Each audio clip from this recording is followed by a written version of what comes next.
I didn't choose to work at Domino's. Life didn't give me much choice. You see, I was supposed to be someone else by now. Someone with a degree from UP Diliman, a scholarship that would have carried me far. But when my scholarship was revoked, it wasn't because I failed, it was because my professor's son needed the slot more. You could say it was for the greater good, but it felt like a slap in the face. That was just the start of the spiral. My mom's cancer diagnosis followed soon after, and my father had already passed away years ago. I had to put my dreams on hold to pay for her meds. But working at Domino's, along with a second shift at the convenience store down the block, barely paid enough. And then there was Jomar, my boyfriend for 5 years, the one I thought was my future. But like the rest of my life, things went sideways.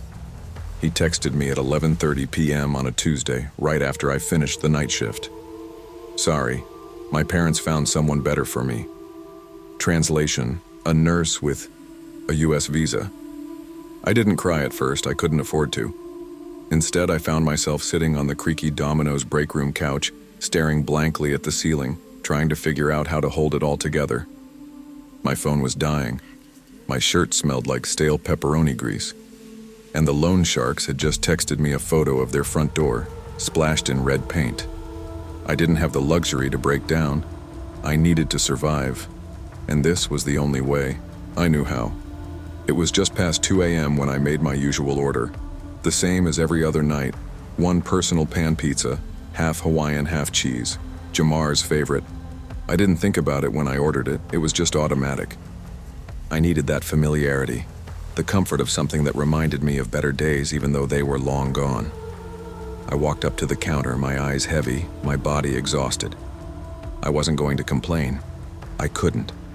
I wasn't the type to complain anymore. I said, hoping I sounded normal. He nodded without asking questions, like he always did. He slid the pizza over to me, then slid a brownie with it. Laki ng eyebags mo, ati. Tulog ka na. You've got huge bags under your eyes. Go get some sleep. I laughed weakly. Sleep wasn't something I had the luxury of anymore. I couldn't afford to sleep. I grabbed my food and my drink, then slouched into the corner booth.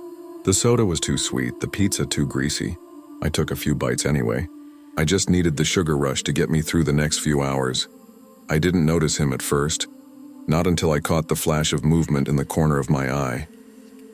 A man in his late 30s, wearing a Grab food jacket, sat in the far corner. He wasn't ordering anything, just staring at the menu, twitching every few seconds. At first, I thought nothing of it. People came and went all the time at this hour. But then I noticed it. The way his left eye twitched uncontrollably, like he was forcing it to stay open. The way his lips kept licking over and over again, his tongue darting like a nervous habit. And then there was the most unsettling part, his fingers tapping out 315 on the table. My birthday. My heart skipped a beat. He never ordered anything, just stared and tapped and twitched. The more I tried to ignore him, the more his presence gnawed at me. There was something off about him, something deeply unsettling. When the door chime rang, I instinctively looked up, but I didn't see him move. He was still in the corner, still staring at me.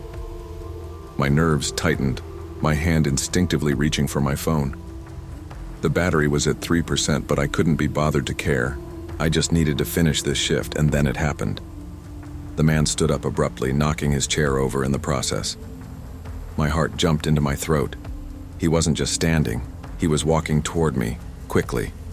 I tried to stand, but before I could react, he was already next to me, close enough that I could smell the staleness of his sweat. You're beautiful, just like my sister, before she killed herself. He slurred, his breath hot against my ear. I froze. The pizza pan was still in my hands, my mind was racing. I didn't know what to do, and then he pulled it out. A box cutter tucked into his waistband. It gleamed in the harsh fluorescent light, and I couldn't breathe. I couldn't move. The man smiled, his eyes wide with something I couldn't quite name. I didn't have time to think. I didn't have time to do anything. Then, Kuya Dan, the cook, was there. He hurled a scalding pizza pan at the man's face, causing him to stumble back in shock. "Run!" Kuya Dan shouted at me, shoving me toward the broken fire exit. I ran, but I could hear the man stumbling after me. My heart pounded in my chest as I darted into the alleyway, my breath ragged and sharp. But it wasn't enough. I turned just in time to see Kuya Dan's arm being slashed across, the bright red blood spreading in a sickening arc. I didn't look back as I ran. I don't remember much after that, just the sound of my ragged breath, the sight of my trembling hands as I knocked. On the nearest door for help, someone called an ambulance. Someone called the cops. The hospital visit cost me $3,500. The police barely cared. The officer yawned as he took my report, asking me stupid questions about why I was out so late. I wanted to scream. I wanted to tell him how I was just trying to survive, how I had no choice but to work these shifts, how I wasn't asking for any of this. But I didn't. At work the next day, my manager didn't even ask if I was okay. He just took one look at me and deducted $500 from my salary for the lost pizza pan. I couldn't even protest. What good would it do? It wouldn't change anything. Later that night, I checked my Facebook, and there it was. Jomar's new girlfriend had commented on one of my posts. "Grabe ka naman, for attention lang yan. You're just doing this for attention." I couldn't hold back the tears anymore. I just wanted to scream, but all I could do was sit there shaking. The next night, I returned to work. I had no choice. The loan sharks still texted. My mom's chemo meds were running out, but now every time the door chimed, my hands shook. Every time a customer entered, I was on edge, watching them, wondering if they were the one, if they would be the next threat, if it would be my last night. And then a sick realization. The man had been standing outside the Domino's for 3 hours before he came in, watching me, waiting. It wasn't over. It never would be.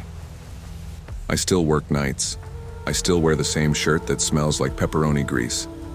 But I keep a sharpened pizza cutter in my bag now. And I sleep with the lights on. Just in case, because minimum wage doesn't just pay in pesos. It pays in the tension you feel when you're alone at night, when no one cares about you except for how much you can deliver. And that's the truth. No one cares if you live or die. In a world where survival comes at a price, sometimes it's not the money that hurts the most. It's the fear, the constant tension, and the knowledge that no one will mourn the delivery girl who fades into the background. We work, we bleed, we survive, and no one notices, but we keep going because we have no other choice.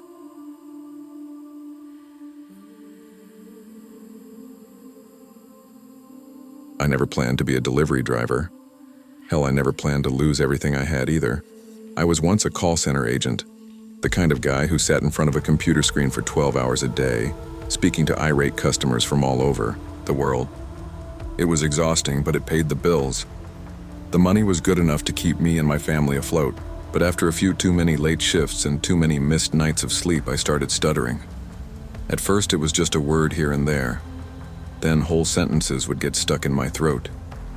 And then one day, I couldn't even get my name out, without it sounding like a broken record.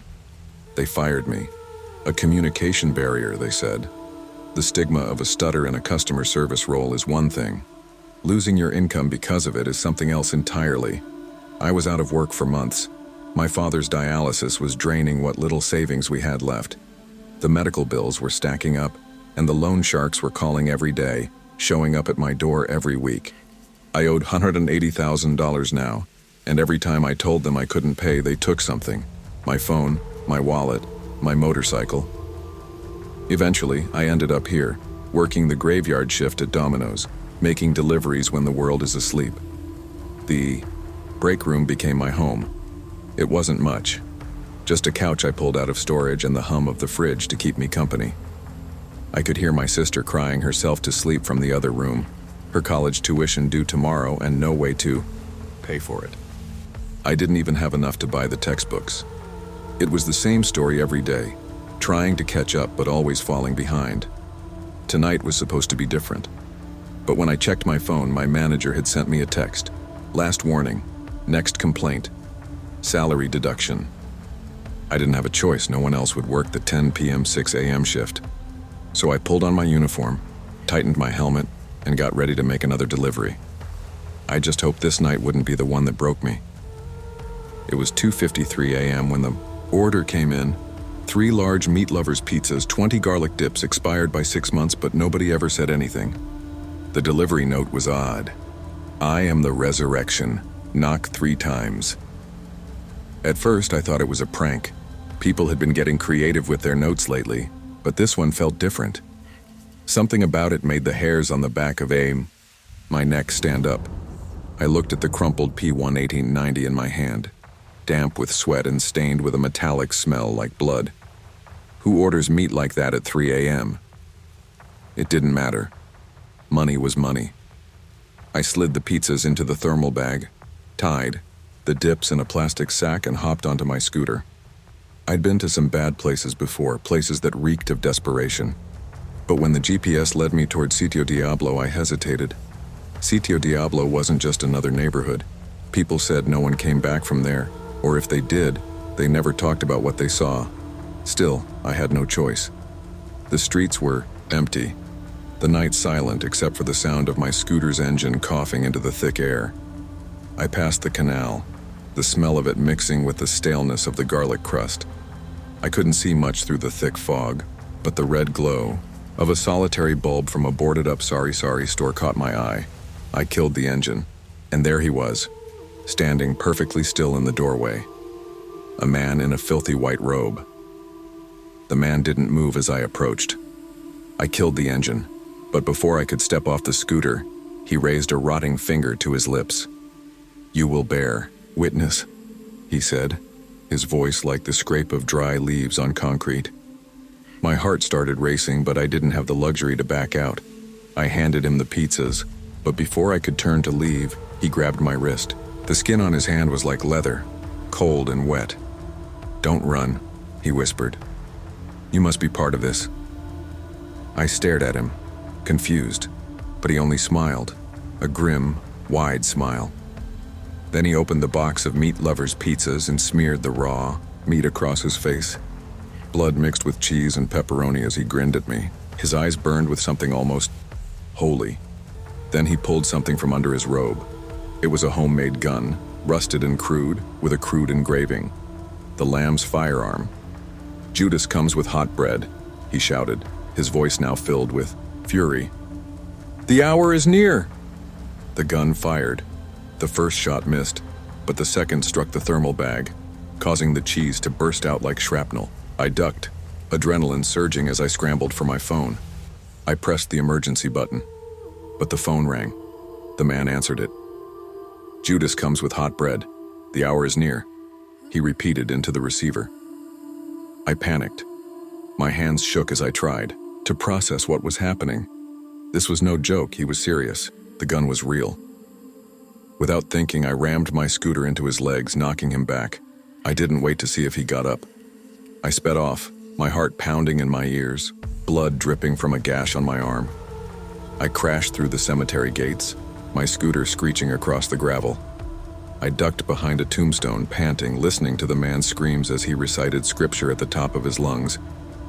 I waited in the cold, alone in the dark, until the shouting stopped. I didn't know if he was dead or just lost in his own madness. The police didn't arrive for 47 minutes. By the time they showed up, there was nothing left of the scene but an eerie silence. They found the pizzas arranged in a pentagram on the ground, the thermal bag torn open, and my uniform hanging from a cross. But no sign of the man, no sign of the baby crying, no sign of me. They didn't even take a report. Just a few standard questions about what had happened, and then they left.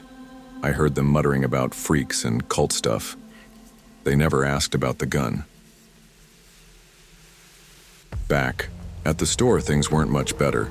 My manager docked me $3,000 for the lost scooter parts and warned me that if I didn't show up for my shift the next night, he'd report me to the loan sharks.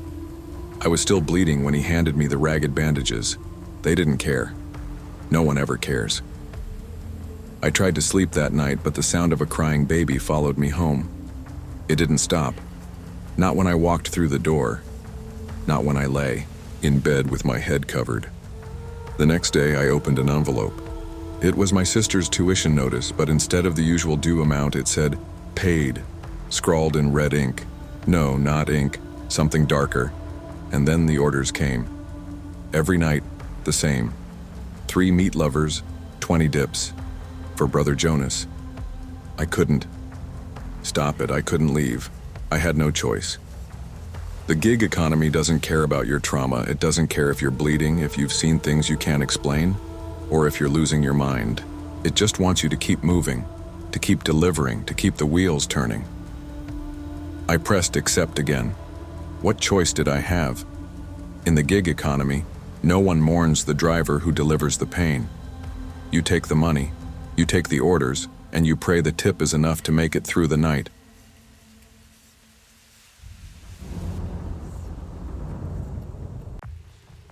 Long before Sitio Maligaya ever showed up on my delivery queue, I already knew what hell looked like. I spent 3 years in Qatar, mixing cement under a sun that felt like it was trying to erase me. They said I'd make good money, send some home. But after the first month, my boss kept my passport and made sure I slept in a container with 7 other men who'd all stopped believing in the idea of going home. One night, after too many blisters and not enough food, I faked a seizure just to get sent to a hospital. I escaped through a back alley and bribed a consulate staffer with my last 50 reals. I came back to the Philippines with nothing but a cracked phone and a debt I never asked for. Mom's kidneys went bad while I was gone. They said dialysis 3 times a week or she'd drown in her own blood. 450,000. That's what I owed to a loan shark named Dencio, who once mailed me a photo of our house burning, except it wasn't our house. Yet. Now I sleep in my cousin's rusted-out jeepney parked behind the Domino's in Antipolo. I shower, with a bottle of mineral water when no one's looking, and eat rejected breadsticks that fell on the floor. During the day, I dress the dead at a funeral parlor. At night, I deliver pizzas in a city that doesn't care if you're tired, broken, or bleeding. My helmet smells like wet socks and sadness. My scooter's brake light flickers like a dying firefly, but it still runs. Barely. Our store manager, Ken, vapes so much the bathroom smells like artificial watermelon. He once said, "You don't like it, quit." But quitting's a luxury. People like me can't afford. So when the order came in that night, Sitio Maligaya, 3 boxes of ground beef and 20 garlic dips, I didn't ask questions. I saw the P500 tip and told myself, that's 1 dialysis bag. That's half a day my mom gets to stay alive. So I loaded the order, and I prayed to a God I hadn't spoken to in years. It was 11:08 p.m. when I left the store. The roads were quiet, not peaceful, just dead quiet, like even the stray dogs knew to go home. My scooter coughed like it had tuberculosis every time I hit second gear. The pizza bag was already warm and slick in my hands from old grease. Smelled like meat and desperation. GPS said Sitio Maligaya was 8 kilometers away, tucked behind a gravel road that didn't show up unless you zoomed in like hell. Even then, the app glitched, froze, restarted. I'd heard stories. Some drivers said their phones bricked the moment they got close. One guy disappeared for 4 hours and came back swearing he saw a pig walking upright, humming Bahay Kubo. I thought they were just high. But as I turned off the main highway, something changed. Not just the road, everything. No streetlights, no sari-sari stores. Just dirt and fog that moved like it had hands. I passed a scarecrow with no eyes and a basketball hoop made of bones. Actual bones. I didn't stop to check. The farmhouse appeared like a virus on the screen. Flickering bulb, chicken wire fence strung with hanging animal skulls, a goat leg nailed to a tree. I swear to God I wanted to turn around. But that P500 tip. I parked by the gate. Didn't knock, like the note said. I was turning to leave when the gate creaked open by itself. He came out barefoot. Guy in his 60s, maybe older. Face like dried leather. White tank top stained brown at the armpits. His dentures were crooked, blood-colored on the edges. Hands like a butcher. He grabbed the bag and smiled. "Salamat, my daughter loves fresh meat," he said, licking his cracked lips. And behind him in the doorway I saw her, a little girl. 10 maybe. One eye swollen shut, hair matted, thin. She mouthed a single word. Too long. Help. I froze. My feet were concrete, my stomach twisted, but instinct kicked in.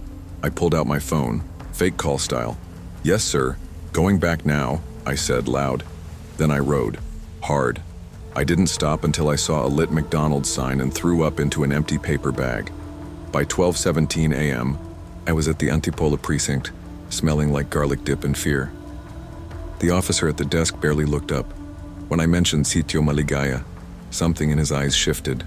Not surprised, just annoyed, like I'd dragged mud into his house. He muttered, "Someone else reported this before."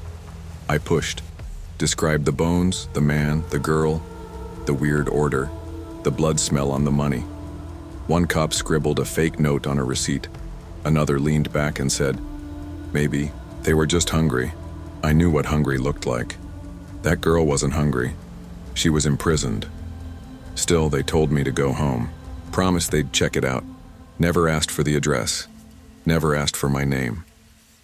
Next morning, I went back. Call it guilt or stupidity. The farmhouse was boarded up. No signs of life. The bones were gone. Even the goat leg. It was like it never existed. Back at the store, Ken screamed about the lost pizza bag.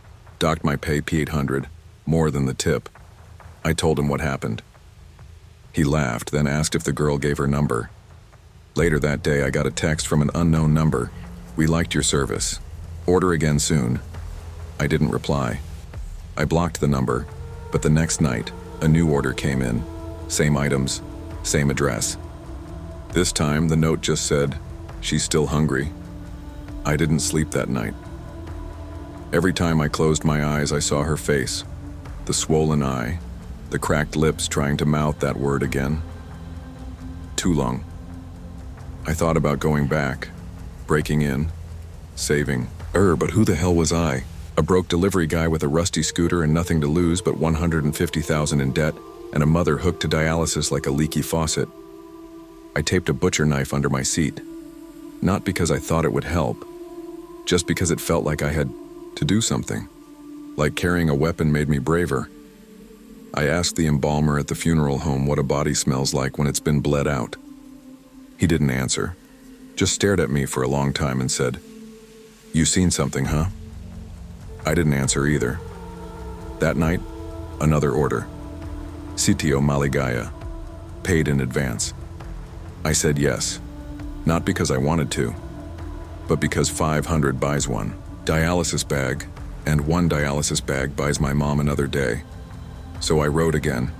Same road, same flickering lights. But this time, I stopped 2 blocks early and walked the rest, kept the knife close. When I got to the gate, I saw the girl again. She was at the window this time, holding up a small sign. I could barely read it through the fog. Help. Last chance. I dropped the pizza bag at the gate. Then I ran. Not back to the scooter, but around the house, through the weeds, past the coop full of crows with no eyes. I broke the back window. She was there, crouched, crying, shackled to the bed. When I cut the chain, she whispered, "He eats them." What? Kids, from the city. Pizza guys bring the meat. I couldn't breathe, but I carried her out anyway. We didn't make it far, just a few blocks down. Headlights caught us. It was the butcher. He didn't yell. He didn't chase. He just stood there in the dark, staring at us, holding a garlic dip in one hand like a joke. Smiling, I revved the scooter and drove without stopping until we reached a church. Left her at the steps, told the priest what I could, enough to make him call child services, not enough to make him believe everything. She's safe now, I think. No one talks about it. No police came. No news report. No arrests. The farmhouse? Burned down 2 weeks later. Electrical fire, they said. I still work at Domino's. Still dress the dead. Still tape the butcher knife under my seat. Sometimes I get strange orders. Bags of meat. Too many dips. Late at night. I cancel them. When I can. Other times I forward them to a burner phone I left in the gutter. But I keep writing. Because my mother still needs dialysis. Because P500 is still P500. Because in this economy, Survival isn't about morals, it's about math. In the shadows of survival, monsters don't always hide. Sometimes they tip well, and sometimes the only thing more dangerous than hunger is delivering to those who feed on it.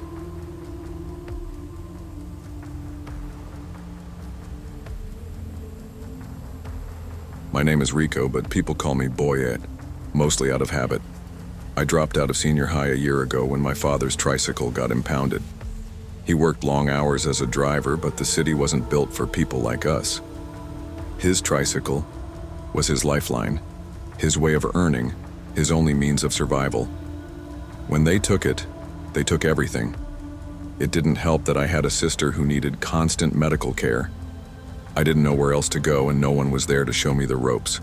So I did what any 18-year-old would do when there's no way out. I took whatever job I could find. Domino's was the first one that called back, and that's how I ended up here working 16-hour shifts. Domino's during the day, a funeral parlor at night. Sometimes I deliver pizzas to wakes. Nothing says thank you for your order like handing out garlic bread to people dressed in black.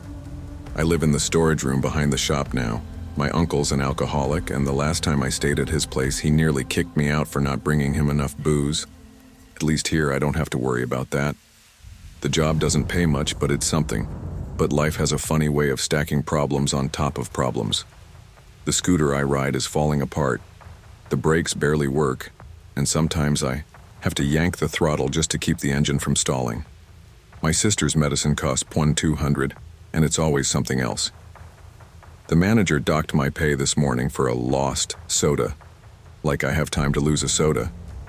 Tonight feels different, though.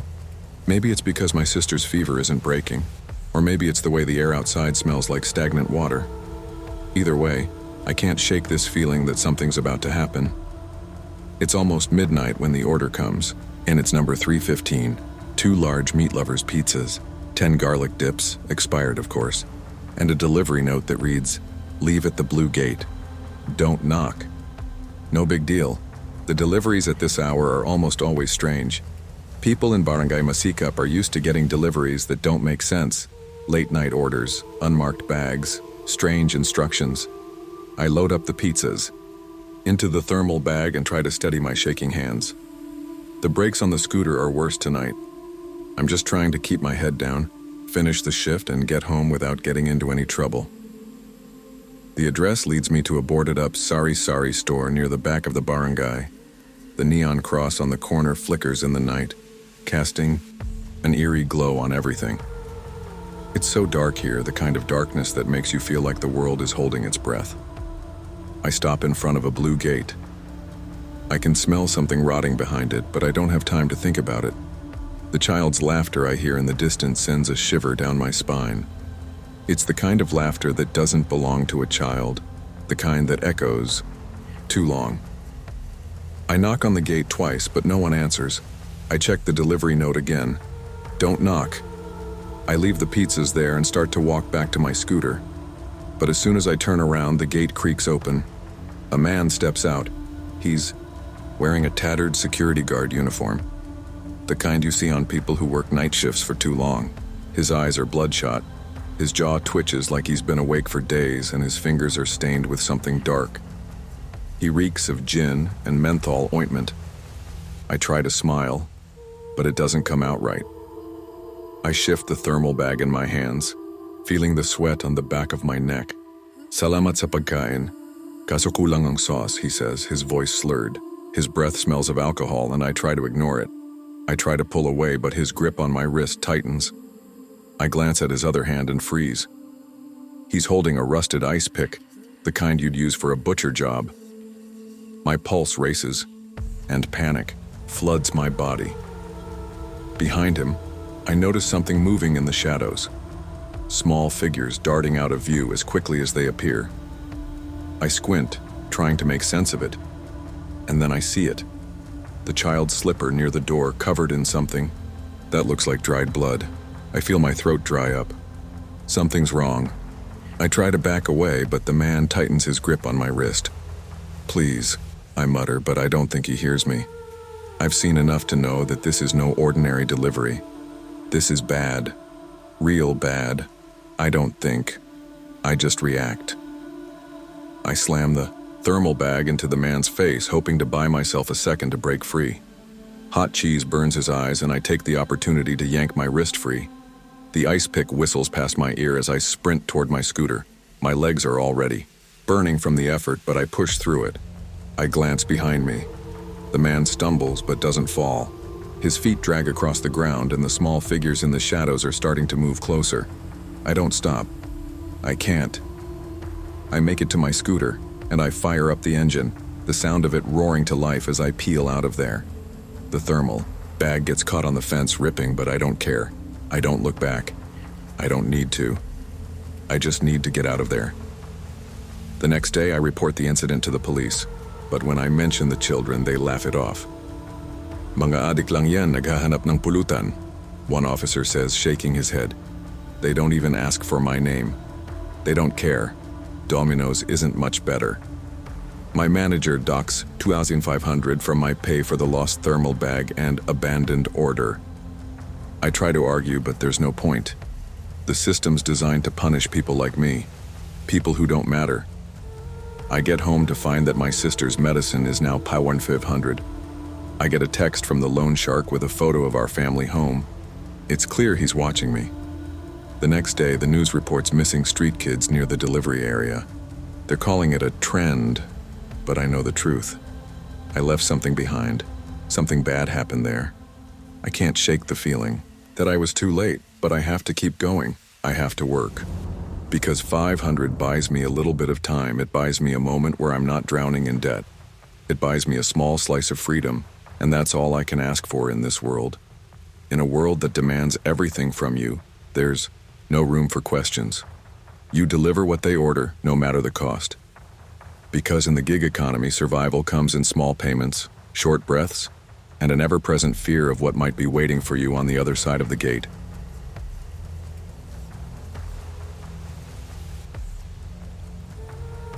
I didn't choose this life. I fell into it like the hundreds of others stuck in the dead-end maze of Tondo. My name's Miko Santos. I'm 19. I work nights at Happy Pizza Playland, a family restaurant that hasn't been happy in years. The neon lights flicker like they're about to give out any second. The animatronic band that's supposed to entertain the kids plays off-key tunes, their fur matted with dust, as if they've been forgotten by time. There's a ball pit in the corner, but the plastic balls aren't bright and fun like they used to be. They're gray and grimy now, as dirty as everything else in this place. I started working here after my father had his stroke. We couldn't afford the hospital bills and the insurance wouldn't cover it. So I dropped out of school and took whatever job I could find. Happy Pizza was hiring, barely paying, but hiring. I thought it would be easy, a part-time gig, but now it feels like I've been stuck here forever. My paycheck barely covers my little brother's asthma medication, and even that's a struggle. The manager here is a nightmare. She forces the staff to work double shifts, no choice. If you don't do it, you're out. That's how it is in this part of Manila. You either work until you drop, or you find yourself at the back of the line. No one cares about you. They just care about the money. But tonight feels different. The health inspector is coming tomorrow, and everything is supposed to be spotless. The ball pit has needed cleaning for months, and I know it's going to be a problem. But that's not what's bothering me right now. No, that's just the job. What really bothers me is Tatay Romy. He's the janitor here, an old man with a crooked grin that never seems to leave his face. There's something about him that makes my skin crawl. The way he watches me when I clean. The way he mutters things under his breath that I can never quite catch. He's been here longer than I have, which is both unsettling and sad. I try not to think about it, but sometimes I can't shake the feeling that something is off. It's 10:15 p.m. when the place finally starts to quiet down. The last of the kids have left, dragging their parents out the door with promises of ice cream. I'm left alone to clean. The floor is sticky, like someone spilled syrup all over it. The bathrooms are a disaster, and the ball pit, well, the less said about it, the better. I'm sweeping the last of the crumbs under the tables when I hear a voice behind me. soft like a whisper carried on the breeze. Check the ball pit, anak. May bonus ako para sa'yo. It's Tatay Romy. He's standing in the shadows, watching me with that same grin plastered on his face. I try to ignore him, but his words keep ringing in my head. Bonus ako para sa'yo. I don't know why, but something about that sentence makes my stomach tighten. I finish sweeping, then drag myself over to the ball pit.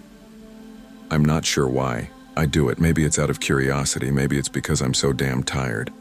But I climb over the plastic edge and drop down into the pit, my feet sinking into the murky, warm plastic balls. Immediately, the smell hits me. It's something sour, something rotten. I push through the balls, my feet sinking further as I go deeper, and then I see it. A dead rat floats in a pool of dark, coagulating liquid. The smell is unbearable. I nearly gag, but I can't look away. And then I notice something else. Dozens of other decaying animals, half submerged beneath the surface. But that's not even the worst part. Tatay Romy's bonus is a collection bucket sitting on the edge of the pit. Inside there are tiny bones, children's bones. I freeze, my heart racing in my chest. This isn't a game. This isn't just a dirty ball pit. Something horrible is happening here, and I've just stumbled into it. Before I can even think, the ball pit feels like it's closing in on me. I try to scramble out, but the balls seem to grip at my legs, pulling me back into the muck. I hear the clatter of footsteps, and I turn to see Tatay Romy standing at the edge of the pit, blocking my escape. He's holding something in his hand, something metallic, a rusted hook. He's smiling at me now, a twisted grin stretched across his face. Ang ganda ng mga bata, ang lambot ng balat. He murmurs, his voice slow and sickly. I try to scream, but no sound comes out. My mind is racing, but my body is frozen, too terrified to move. He steps closer and I can see the desperation in his eyes, the madness. The hook twitches in his hand, ready to strike. I know I have to move. I have to get out. I grab a handful of the rancid balls and throw them at his face. They're heavier than they should be, and when they hit him, I can feel the wet, sticky, liquid splatter across my skin. For a second, he's stunned. He stumbles back, and I see my chance. I don't think. I just react. I push through the ball pit, the balls catching at my legs, and I sprint toward the broken animatronics. Their eyes are flickering, and their voices sputter to life. But I don't stop. I don't even look back. I don't know how. I made it out of there, but I did. My heart is pounding, my breath coming in ragged gasps. I run out the back door and into the dark streets of Tondo, not stopping until I'm far away from that place. The police investigate the next day. They find Tatay Romy's collection of children's hair clips, lost shoes, and broken toys, hidden behind the walls in his tiny janitor's closet. It's enough to send him away for good. But when the restaurant's management hears about it, they don't shut down. They don't even think twice about the horror that happened in that ball pit. Instead, they hose down the area and reopen the next day. Just a little mishap, they say. Business as usual. I quit the next morning. I couldn't stay there any longer. But even now, weeks later, I still have nightmares. I wake up in a cold sweat, feeling like I'm sinking into the pit again, unable to move, unable to escape. I try to move on. I get another job at a different restaurant. I try to forget about the ball pit, about the smell of decay and the madness in Tatay Romy's eyes. But some things follow you. Every time I hear children laugh, I smell that metallic stench. It's always there, lingering in the back of my mind. My little brother keeps asking why we don't go to pizza places anymore, why we can't just be normal. I tell him it's because I don't like the food anymore, but that's not the truth. The new janitor at my job looks eerily familiar. He has the same crooked smile, the same tired eyes. I wonder if it's him, if it's someone just like him. I try not to think about it, but it's hard. And then, last week I passed by Happy Pizza Playland. I don't know why I looked, but I did. The ball pit was full of laughing kids, their faces bright and happy. But as I watched, I saw something else. A shadow rising from the surface of the pit, something dark and unnatural, floating just beneath the plastic balls. I didn't stop to watch any longer. Some things can't be washed away. No matter how hard you scrub, no matter how much you try to forget, in the end you can run, but you can never outrun the things you've seen. Some stains run too deep.